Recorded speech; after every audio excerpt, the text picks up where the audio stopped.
Welcome to my new video and मैंने आपको बताया था कि सेम नेचर के चार्जेस एक दूसरे को रिपेल करते हैं और अपोजिट नेचर के चार्जेस एक दूसरे को अट्रैक्ट करते हैं।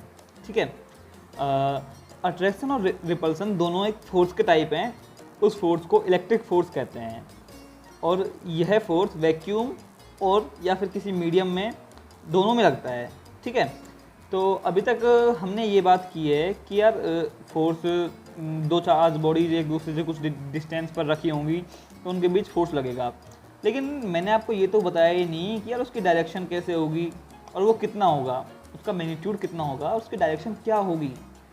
तो इस चीज़ को जानने के लिए आपके पास कूलम्ब लॉ आता है और उस कूलम्ब लॉ को हम अच्छे से पढ़ेंगे। अब आप सोच रहे होंगे कि यार इसका नाम कूलम्ब लॉ कैसे है। तो भाई देखो, ये लॉ कूलम्ब ने बनाया था, इसलिए इसका नाम कूलम्ब लॉ है। पहले के साइंटिस्ट क्या करते थे, कोई भी चीज़ सर्च की एंड उसका नाम खुद के नाम पर ही रख देते थे। जैसे कि कूलम्ब ने चार्ज की यूनिट भी तो खुद के नाम पर रख दी। चार्ज की यूनिट मैंने आपको बताया था कि कूलम्ब होती है ना। सो अब हम पढ़ेंगे कूलम्ब लॉ। ठीक है, so according to the Coulomb law,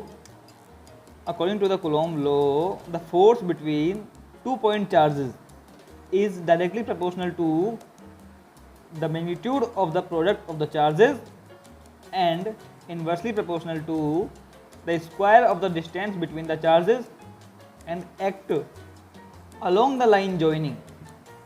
ठीक है, तो भाई मैंने क्या कहा कि फोर्स जो होगा वो डायरेक्टली प्रोपोर्शनल होगा किस चीज़ के, magnitude of the product of the charges के, एंड इन्वर्सली प्रोपोर्शनल होगा डिस्टेंस के स्क्वायर के, एंड उनको जो ज्वाइन करने वाली लाइन है उसके ही अलोंग वो एक्ट करेगा।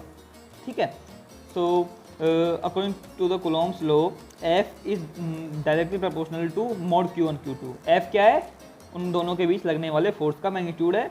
Q1 एक पॉइंट चार्ज है, Q2 दूसरा पॉइंट चार्ज है, R उनके बीच की डिस्टेंस है। ठीक है, तो F क्या होगा, डायरेक्टली प्रोपोर्शनल होगा मोड Q1 Q2 के।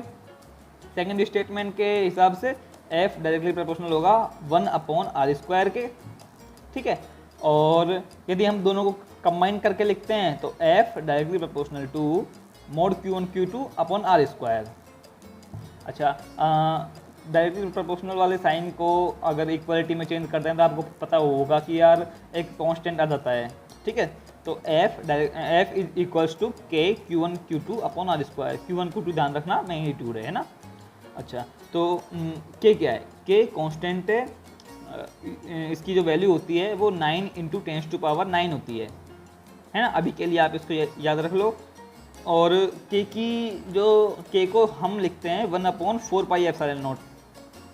तो अब हम नए कूलम्ब्स लॉ को कैसे लिखेंगे, F is equals to 1/4πε0 mod Q1 Q2/r²। ठीक है, सो एप्सिलॉन क्या है, epsilon is called the permittivity of free space और वैक्यूम। ठीक है, the value of epsilon is 8.854 × 10⁻⁻12 c² n-1 m-2। ये मैंने क्या बोल दिया समझ आया, ये इसकी डायमेंशन है, एप्सिलॉन की डायमेंशन। अब यार देखो, आपको डायमेंशन निकालना मैं नहीं सिखाऊंगा। आपने 11th क्लास में ये चैप्टर पढ़ा होगा, यूनिट एंड डायमेंशन के नाम का चैप्टर पढ़ा होगा, तो आपको डायमेंशन निकालना आती होगी। तो फोर्स की डायमेंशन न्यूटन होती है भाई। F is equals to K Q1 Q2/r² वाले फॉर्मूले से निकालो डायमेंशन। तो F की एप्सिलॉन की डायमेंशन निकालनी है तो उसके लिए F की Q1 Q2 की और R की डायमेंशन पता होनी चाहिए। तो F की न्यूटन होती है, चार्जेस की मैंने आपको बताई दी थी कि यार कूलम्ब होती है, एंड डिस्टेंस की तो मीटर होती है। तो आप एप्सिलॉन की डायमेंशन निकाल सकते हैं।